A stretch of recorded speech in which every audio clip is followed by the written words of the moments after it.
આવિષ્કાર 2025માં youth and politics વિષય બાબતે વિદ્યાર્થીઓએ શું કહ્યું, આવો જાણીએ.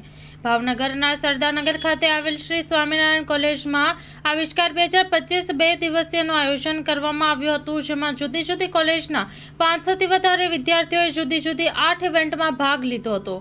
જેમાં આજે યુથ એન્ડ પોલિટિક્સની ઇવેન્ટમાં વિદ્યાર્થીઓએ પોલિટિક્સ વિષય પર શું કહ્યું છે તે જાણીએ મા ન્યૂઝના માધ્યમથી. Story report by Anil Gohil, Bhavnagar, સાથે cameraman Manal Rajguru. My name is Gokalani Divya અને આજે અમારી આવિષ્કાર ઇવેન્ટમાં અમારો ટોપિક હતો youth in politics. Youth in politics એટલે અત્યારના ટાઈમમાં છે ને જે યુથ છે ને એ પોલિટિક્સ તરફ આગળ તો વધ્યો છે, પણ એ લોકોમાં જે નોલેજ ને એક્સપિરિયન્સ છે ને એ લોકો એનો યુઝ નથી કરતા. અમુક જેના પોલિટિક્સ છે ને એના ફાધર ને એ લોકો છે ને એની લીધે જોઈન કરે છે ને એની લીધે એ લોકોના કોન્ટેક્ટ છે ને એ લોકો હાઈ હોય છે ને એટલે એ લોકોને વધારે મહેનત નથી કરવી પડતી અને એ લોકો એ કોન્ટેક્ટ થ્રુ જ આગળ વધવા માંગે છે. એ લોકો પોતાની મહેનત નથી કરતા કે આપણે આ રીતે જો વિચારીએ આ ફિલ્ડમાં તો આપણે આગળ વધી શકીએ. અને એ લોકો છે ને અત્યારના કોમ્પિટિશન માને છે. અત્યારનું જે પોલિટિક્સ છે ને એને એ લોકો એમ નથી માનતા કે અમારે છે ને દેશની સેવા કરવાની છે અને એની પ્રમાણે આપણે મોંઘવારી કંટ્રોલમાં રાખવાની છે, પણ એની બદલે એ લોકો છે ને કરવેરાને બધું વધારે છે. અત્યારનું જે યુથ છે ને એ આગળ એટલે વધે છે કે એ લોકોને એમ છે કે અમને છે ને આ સેક્ટરમાં પૈસા વધારે મળશે અને એ લોકો છે ને કરપ્શન જ વધારવા માંગે છે દેશમાં.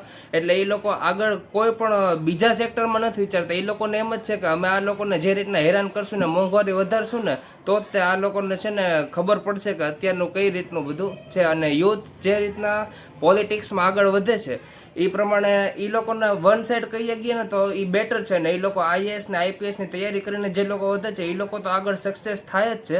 પણ જે લોકો પોતાનો પાસ્ટ એક્સપિરિયન્સ નથી એ લોકોના ફાધરને એ લોકો જો આગળ વધે છે ને તો એ લોકો પોતાની મહેનત અને એ લોકોના એફર્ટ્સથી એ લોકો વર્ક કરે છે આગળ વધવા માટે. અને હાલના અત્યારે પોલિટિક્સ છે જે ચાલે છે, બરાબર છે, એની અંદર ગરીબ અને મધ્યમ વર્ગ માટે શું કહેશો? ગરીબ અને મધ્યમ વર્ગ માટે અત્યારના પોલિટિક્સ પ્રમાણે કહીએ ને તો વન ટાઈપ ઓફ ડિસએડવાન્ટેજ છે. કારણ કે એ લોકો દિવસે દિવસ અત્યારે જાણ કે આપણે કરંટનો જ દાખલો ગણીએ તો જેમ કે બજેટ આવ્યું તો એમાં એ લોકોએ છે ને એગ્રીકલ્ચર ઉપર વધારે ભાર આપ્યો છે. એગ્રીકલ્ચર એટલે વન ટાઈપ ઓફ ડિસએડવાન્ટેજ કઈ રીતે કહીએ કે એ લોકોને કરમુક્ત તો કર્યું પણ એની આમાં એ લોકોને છે ને જે રીતના ફંડ્સ ને જોતા છે ને એ લોકો પ્રોવાઈડ નથી કરી શકતા એમ. Hi, my name is Kashish Gurmukhani.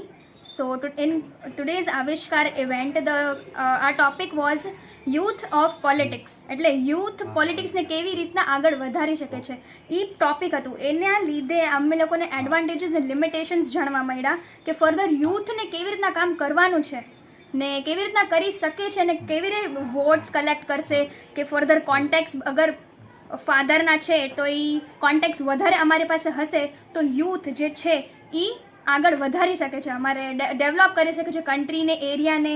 ઓર બધા અગર સેક્ટર્સ છે અલગ અલગ, ફોર એક્ઝામ્પલ કોર્પોરેશનમાં છે તો અલગ અલગ સેક્ટર્સ, ગાર્બેજ સેક્ટર ઓર એની અધર સેક્ટર, ગરીબો માટે કામ કરવું એની માટે ડેવલપ કરી શકે છે. ઓર એલ્સ કે ભાઈ બીજા બેર્સ હતા એને કવર પણ કરી શકે છે.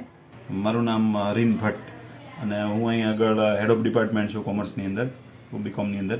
અને અમારે અહીંયા આગળ અત્યારે Shri Swaminarayan college of commerce and management દ્વારા આવિષ્કારની ઇવેન્ટ કરવામાં આવેલ છે, જેમાં અલગ અલગ 8 પ્રકારની ઇવેન્ટ છે, જેમાં 500થી પણ વધારે સ્ટુડન્ટે ભાગ લીધેલ છે. એમાં પહેલી છે, પછી ઇન્ટરવ્યૂ છે, પ્રબંધન ખોજ છે, ડિબેટ છે, મેડ છે, ફોટોગ્રાફી છે, તત્વિચાર છે અને મોનો એક્ટ છે. તો આવી અલગ ઇવેન્ટની અંદર ભાવનગર જિલ્લાની તમામ કોલેજો દ્વારા આમાં પાર્ટિસિપેટ કરવામાં આવેલ છે.